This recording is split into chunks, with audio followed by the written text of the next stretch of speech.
On passe au Dutreil individuel. Dutreil, droit de mutation, entreprise individuelle, Code général des impôts 787C. Alors, deux mots d'abord sur les entreprises individuelles. Les entreprises individuelles, moi j'en ai pas beaucoup. Pourquoi? Parce que c'est une catastrophe fiscale. On ne peut pas avoir de stratégie, qu'on verra en dernière partie, fiscale, telle que donation-vente, vente-donation. Pourquoi? Parce que lorsque je donne une entreprise individuelle, j'ai à la fois les droits de mutation à titre gratuit et l'impôt sur la plus-value. Alors c'est vrai, le Dutreil va me permettre de réduire la base taxable et donc de réduire les droits de mutation à titre gratuit, mais il reste l'impôt sur la plus-value. Or, à mon sens, alors ne jamais dire jamais, mais à mon sens, ne jamais payer l'impôt sur la plus-value, même lorsque celle-ci est exonérée. On a toujours les prélèvements sociaux. Bon. Il vaut mieux payer un impôt que deux. Le Dutreil individuel me gêne pour une autre raison, c'est qu'il est simple, voire simpliste dans les textes. Et au plan fiscal, ce qui est simpliste est dangereux. Souvenez-vous qu'en termes de fiscalité, tout ce qui n'est pas autorisé, pour moi, est strictement interdit. Donc, j'ai des questions pour lesquelles je n'ai pas de réponse. Et quand j'ai le choix entre le 787C, entreprise individuelle, ou le 787B, société, les sociétés unipersonnelles peuvent se placer sous le régime société, 787B, ben je préfère. Voilà. Il est plus complexe, mais les règles sont mieux établies. Nous allons d'abord voir un résumé, les biens exonérés, les entreprises concernées, les biens nécessaires à l'exercice de la profession, indépendamment de leur inscription ou non à l'actif de l'entreprise. On a un délai de détention lorsque l'entreprise a été acquise à titre onéreux. On a un engagement de conservation de 4 ans, une poursuite effective de l'exploitation pendant 3 ans. Alors, l'engagement de conservation de 4 ans, vous voyez, on peut faire le parallèle avec le Dutreil société, c'est le parallèle de l'engagement individuel. Ici, on ne peut pas parler de pacte du Dutreil parce que c'est moi qui prends l'engagement seul de conserver pendant 4 ans. Donc, je rentre directement dans l'engagement individuel de conservation et les 3 ans de l'exploitation effective, eh bien, on trouve le parallèle également pour la fonction de direction pour les entreprises, pour les sociétés. Enfin, les obligations déclaratives. Attention aux obligations déclaratives.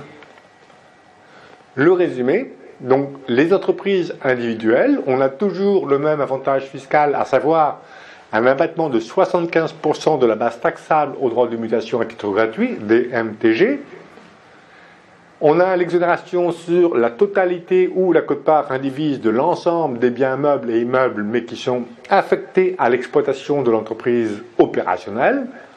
Ça concerne les entreprises individuelles et les entreprises à associés uniques, EURL, EARL, SASU, qui peuvent se placer sous le 787B des sociétés, ma préférence. Les biens doivent être nécessaires à l'exercice de la profession, même si les biens ne sont pas inscrits à l'actif du bilan, mais servent à l'exploitation, ils peuvent bénéficier de l'exonération de 75%. Et inversement. Pour les biens inscrits à l'actif mais non utilisés pour l'exploitation, ne peuvent pas bénéficier de l'abattement de 75%. Un délai de détention, dès lors que l'entreprise a été acquise à titre onéreux, achat, eh bien, le donateur doit détenir l'entreprise depuis au moins 2 ans. Si la société a été créée ou acquise à titre gratuit, il n'y a pas de délai de 2 ans. C'est l'équivalent de l'engagement collectif du travail société. L'engagement de conservation de 4 ans et la poursuite effective de l'exploitation pendant 3 ans. Les biens exonérés. Exonération de 75% de la base taxable sur la totalité ou la quote-part indivise de l'ensemble des biens meubles et immeubles, corporels ou incorporels, affectés à l'exploitation indépendamment de leur inscription à l'actif de l'entreprise, sous condition un délai de détention, un engagement de conservation et la poursuite effective de l'exploitation. On retrouve un peu les trois exigences du travail société. Cela concerne les entreprises individuelles, quel que soit le régime d'imposition, les sociétés à associés uniques. Ils sont éligibles normalement au 787C, à moins que les conditions de l'engagement collectif du 787B soient remplies, auquel cas elles peuvent se placer sous le régime du travail société. Essentiellement, les conditions d'engagement collectif, c'est détenu, l'entreprise est détenue depuis au moins 2 ans.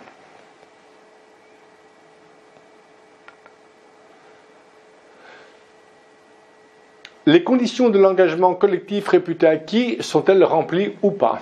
L'engagement de conservation porte-t-il sur les parts, sur les actifs détenus par la société ou sur les deux? On va voir que la lecture indirecte des textes ou les jurisprudences qui ont été rendues laisse à penser que l'engagement de conservation porte à la fois sur les parts et à la fois sur les actifs détenus par la société, ou même sur les actifs qui sont dédiés à l'exploitation. On n'a pas la réponse.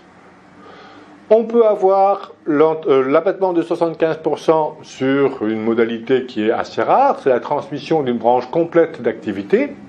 Dans une entreprise à l'IR, c'est encore plus rare que dans les sociétés à l'IS. Bon, eh bien, c'est la branche d'activité se définit comme un ensemble autonome, capable de fonctionner par elle-même, par ses propres moyens. Donc, on a l'exonération de 75% dès lors que l'exploitation est autonome, la branche complète d'activité autonome. On a le droit de déduire les dettes. S'il y a un passif avec une donation d'une quote-part indivise ou de droit démembré, eh bien on va repartir le passif et ne déduire que la fraction correspondant à la fraction transmise. Un passif affecté de manière indifférenciée, eh bien il faut répartir le passif au prorata de la valeur totale des biens transmis. Les biens doivent être nécessaires à l'exercice de la profession, critères indépendants de leur inscription à l'actif du bilan de l'entreprise, les biens affectés à l'exploitation mais non apportés à l'entreprise bénéficient du régime de faveur, les biens inscrits au bilan mais non affectés à l'exploitation sont exclus du dispositif, location, gérance, comme pour le 787B, exclusion du bailleur. Délai de détention, si l'entreprise a été acquise à titre onéreux par le futur donateur, il doit avoir au moins exploité du moins 2 ans. S'il a créé l'entreprise ou acquise à titre gratuit, donation, succession, pas de délai de détention exigé. L'engagement de conservation de 4 ans porte-t-il la question sur les parts, sur les actifs détenus par la société ou sur les deux? Probablement sur les deux. Les cessions ou remplacements isolés ne suffisent pas à caractériser la rupture de l'engagement du travail. L'administration fiscale a voulu remettre en cause le bénéfice de l'abattement de 75%, alors qu'une partie des stocks obsolètes avait été vendue.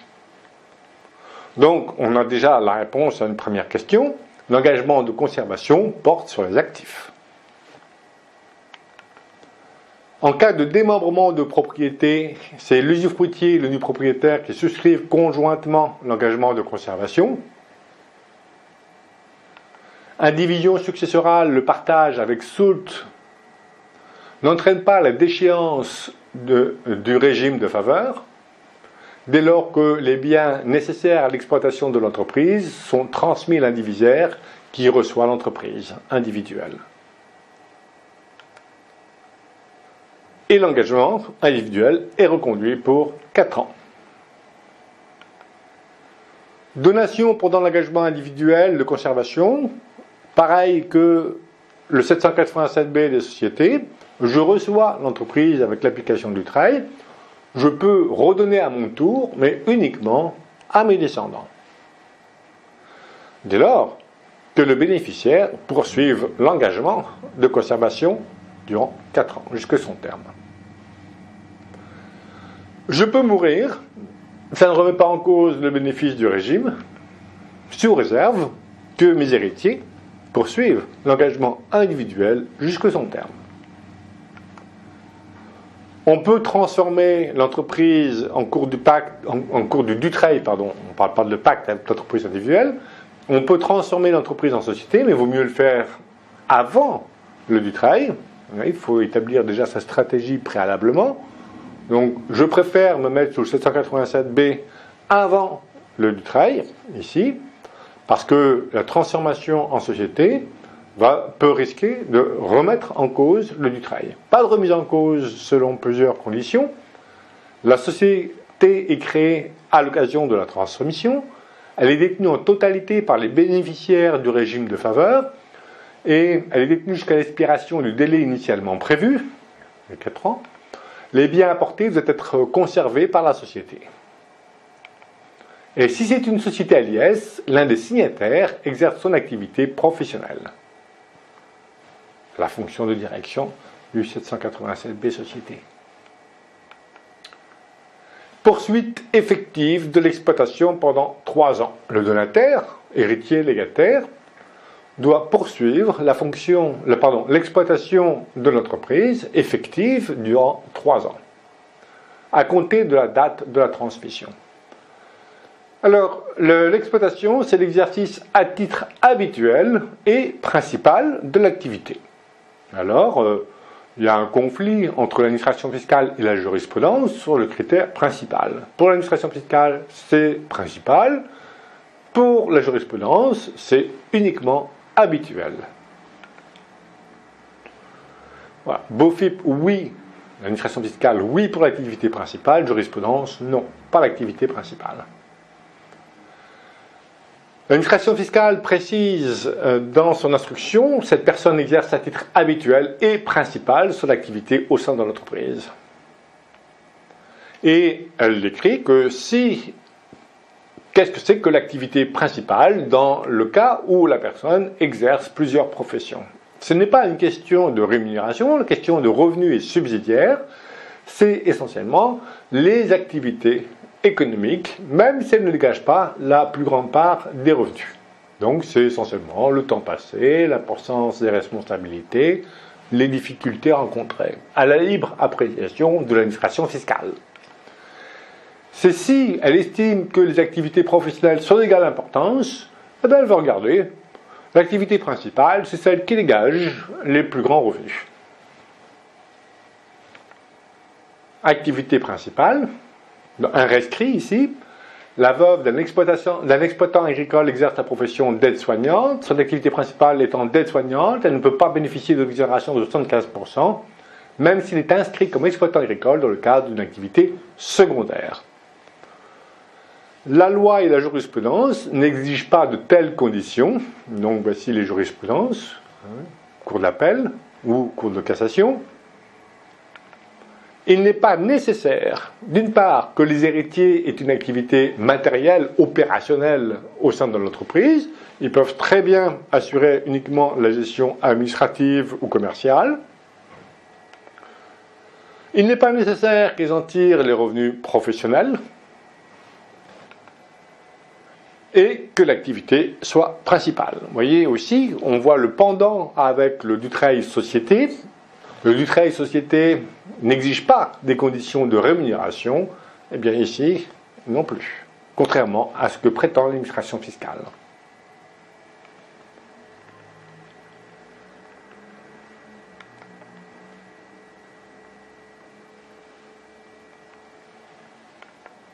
Fonction de direction, il n'est pas exigé que la fonction de direction soit exercée toujours par le même héritier, donataire ou légataire.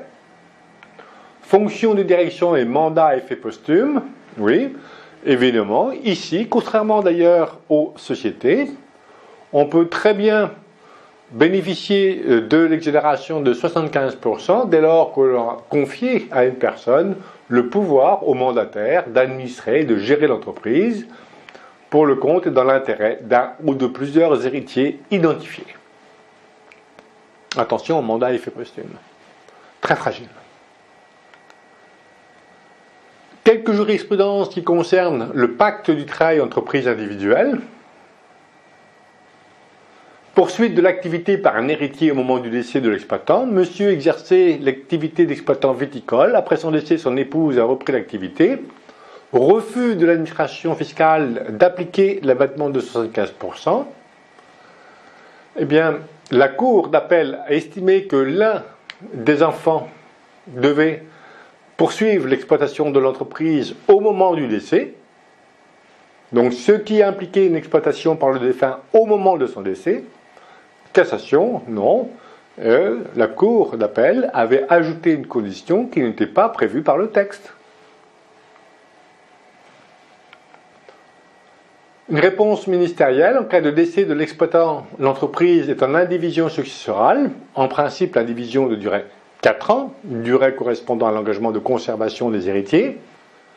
Toutefois, elle peut être transformée en société sans remettre en cause l'abattement de 75%. Le partage de l'entreprise avec des soultes versés aux non-repreneurs n'est pas susceptible de remettre en cause l'exonération de 75%. Et si les autorisations administratives sont nécessaires pour autoriser le repreneur à exercer son activité, certaines professions réglementées, eh bien, passer un examen par exemple, le délai pour les obtenir ne remet pas en cause l'avantage si celui-ci est raisonnable. C'est vrai que, et on va voir dans les exemples d'application, mais surtout toujours pour les sociétés, on va raisonner stratégie, société, c'est vrai que certaines professions, les professions réglementées, sont pénalisées. Pourquoi? Parce qu'elles ont des contraintes supplémentaires de détention de capital. Par exemple, les pharmaciens. Les pharmaciens, à l'heure actuelle, en aucun cas, on ne peut avoir un non professionnel associé d'une pharmacie. Donc, je ne peux pas transmettre, à moins que mon enfant exerce la même activité, la pharmacie. Toujours jurisprudence, Cour d'appel de Pau, la poursuite effective de l'exploitation de l'entreprise individuelle pendant les 3 années qui suivent la transmission. Alors, je ne connais pas par cœur, je lis un peu. La personne doit exercer à titre habituel et principal son activité professionnelle au sein de l'entreprise. Non, elle n'avait pas du tout à mettre les mains dans le cambouis. Elle pouvait exercer une activité de direction ou de gestion, c'est bien celle-là? Oui, voilà, de gestion administrative et commerciale. C'est l'enfant qui était une histoire de vigne dans le vignoble, ses parents décèdent, et puis il reprend, mais il était encore étudiant. Donc, il ne connaissait pas encore bien le domaine de la vigne, mais il y avait des professionnels qui exploitaient, et il était devenu gérant de l'entreprise, et l'administration fiscale estimait que la fonction de gérant ne rentrait pas dans la poursuite effective de l'exploitation. Obligations déclaratives, attention à bien effectuer les obligations déclaratives à peine de remise en cause du trail. Obligation lors de la transmission au moment de la donation et obligation ensuite après la transmission chaque année durant les 4 ans.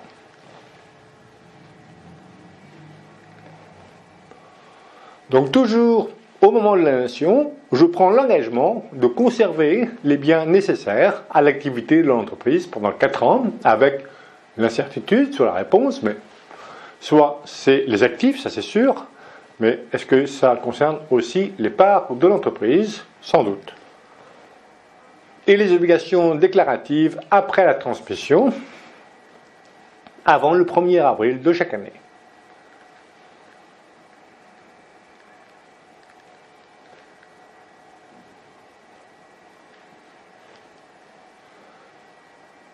Conclusion des pactes du trail transmission. Le pacte du trail pour la transmission confère un avantage fiscal considérable. Attention aussi à bien respecter les conditions. Mais s'il y a rupture, on n'a pas de pénalité, mais on a simplement J'informe toujours le client, voici, si les conditions du pacte du travail n'étaient plus respectées, il faut payer le complément des droits qui auraient été dus, plus les intérêts de retard. Donc, quelquefois, c'est un peu rédhibitoire, on va le voir, les enjeux, et on l'a déjà vu avec les fois précédentes, mais on va les revoir avec des exemples d'application. Les enjeux du pacte du travail sont tels que s'il faut payer, on n'aura pas les liquidités pour. Et puis, ça va intéresser le chef d'entreprise si on lui donne la possibilité de donner, mais de garder, de conserver les pouvoirs. Donner, c'est donner, reprendre, c'est voler. Pour qu'il y ait donation, il faut remplir 3 conditions, notamment un appauvrissement du donateur. S'il n'y a pas d'appauvrissement, il ne peut pas y avoir donation. Mais si je donne des parts ou des actions d'une entreprise dans lesquelles, même si je détiens 5% des titres, je suis majoritaire en pouvoir, je n'ai pas donné grand-chose. Et si en plus les statuts me permettent de prélever la majeure partie, si je veux, du dividende, j'ai encore moins donné. Revoir les statuts de l'entreprise, notamment les clauses relatives au pouvoir, au contrôle du capital. Pour les sociétés autres qu'unipersonnelles, faire entrer préalablement tous les enfants au capital afin qu'ils soient signataires du travail et non pas ayant cause. Dès qu'il y a un mouvement de titre, le réflexe aussi, transmission, cession, donation, refaire signer un travail à nouveau sur les titres reçus, voir s'il est opportun de créer une holding, soit avant le travail, soit après, ou au cours de l'engagement individuel de conservation. On peut introduire des actions de préférence. Je détiens une action de la SAS, mes enfants 99 actions et je détiens 100% des pouvoirs. Choisir la meilleure chronologie des opérations, et on va y revenir. Faut-il d'abord donner et faire apporter, ou apporter à une holding puis donner? Si il doit y avoir création de holding, pas toujours.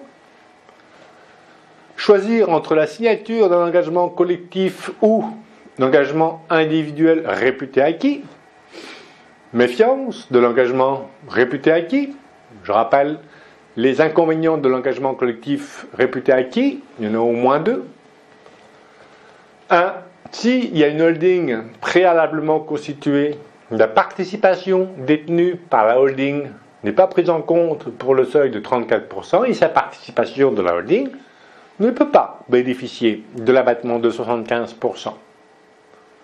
Deuxième inconvénient, lorsque je transmets, donc je rentre dans l'engagement collectif, dans l'engagement tout de suite individuel, il est réputé acquis. Comme il n'y a pas eu d'engagement collectif de signer, la fonction de direction, eh bien, elle doit être exercée par le bénéficiaire de la transmission. Moi, donateur, je peux toujours rester dirigeant d'entreprise, avoir une fonction de direction, mais celle-ci n'est pas comptabilisée pour la fonction de direction du travail. Ça suppose que j'ai un enfant, là, repreneur. Vous voyez ? C'est pour ça que quand certains professionnels disent que le du travail, c'est uniquement pour un enfant repreneur, la preuve est que non. Il faut qu'il exerce une fonction de direction uniquement si l'engagement est réputé acquis. Ça veut bien dire que s'il y a un engagement collectif de signer, il n'est pas nécessaire que l'enfant exerce une fonction de direction. Et puis, vous voyez bien qu'on peut mourir, et à ce moment-là, c'est les enfants mineurs qui reçoivent l'entreprise, et il peut y avoir signature d'un du travail par le représentant légal ou le juge des tutelles si les 2 parents sont privés de l'autorité parentale. Signer plusieurs du travail sur les mêmes titres, sur des titres différents, pour me permettre d'en céder certains, conserver l'autre. Et puis s'il y en a un qui rompt le pacte, j'ai signé un autre pacte sur ces mêmes titres, eh bien l'avantage perdure. Et puis, il ne faut pas que donner, il ne faut pas que signer, pardon, il faut donner. Je rappelle que l'avantage, l'abattement de 75%, ne s'applique pas à la signature, ça ne sert à rien de signer. Il faut prendre date pour les 2 ans de l'engagement collectif, certes. Mais si on ne donne pas, si on attend, ben, on n'a pas l'avantage. Et s'il y a une remise en cause de l'avantage fiscal fantastique du travail, elle est bien celle-là. Attention à la donation de la nue propriété. Ne jamais, sauf exception, sauf si le chef d'entreprise veut lâcher prise, ce qui est plutôt rare, mais s'il veut transmettre tout en gardant, ne jamais commencer par du démembrement de propriété. Les pouvoirs de l'usufruitier doivent être limités à l'affectation des bénéfices. Et s'il apporte une holding, alors là c'est foutu. Voilà. Quoi qu'il arrive, même s'il n'y a pas de report du démembrement sur la holding, les pouvoirs du donateur, c'est l'affectation des bénéfices. Et une transmission, réflexe, resignature d'un dutreil pour faire courir le délai de 2 ans de l'engagement collectif de conservation. Le pacte du travail peut aussi s'appliquer avec l'abattement de 300 000 € de 790A du Code général des impôts. Ça a été créé essentiellement pour la transmission de petites entreprises, de TPE, aux salariés. Toujours, attention à respecter les règles de la réserve héréditaire, notamment en faveur des descendants. Plusieurs conditions pour bénéficier de l'abattement de 300 000 €. Un contrat de travail à durée indéterminée depuis au moins 2 ans. Détenu si l'entreprise a été acquise à titre onéreux, détenu depuis 2 ans au moins par le donateur. Et les donataires exercent l'activité professionnelle pendant 5 ans de manière continue et effective à compter de la transmission. L'abattement s'applique qu'aux donations en pleine propriété.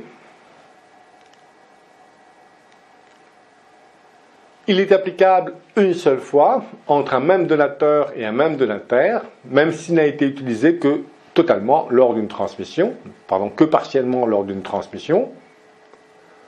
Et l'option pour ce régime doit être prise dans l'acte de donation.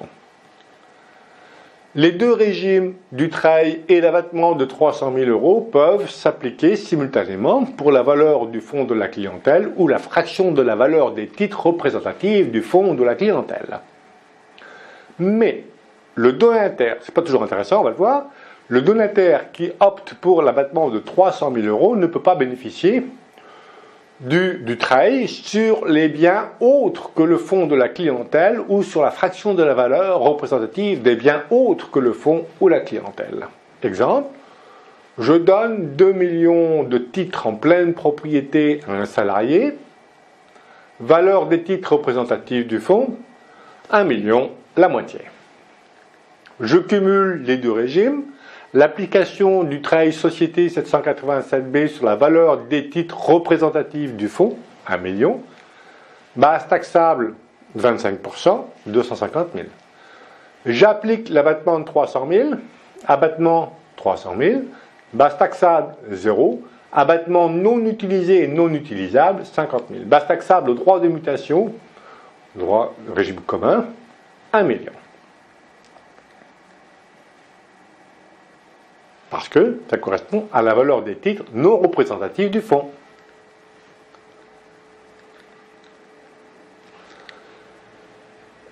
Je demande uniquement le du travail, valeur des titres 2 millions, base taxable au droit de mutation 25%, 500 000. C'est mieux. Bon. Et j'ai la possibilité de donner la nue propriété avec des actions de préférence, sauf si j'apporte la holding, perte totale des pouvoirs, sauf l'affectation des bénéfices. Si je donne aussi, je rappelle, l'autre bénéfice du travail, c'est la réduction des droits de 50% pour les donations en pleine propriété avant 70 ans.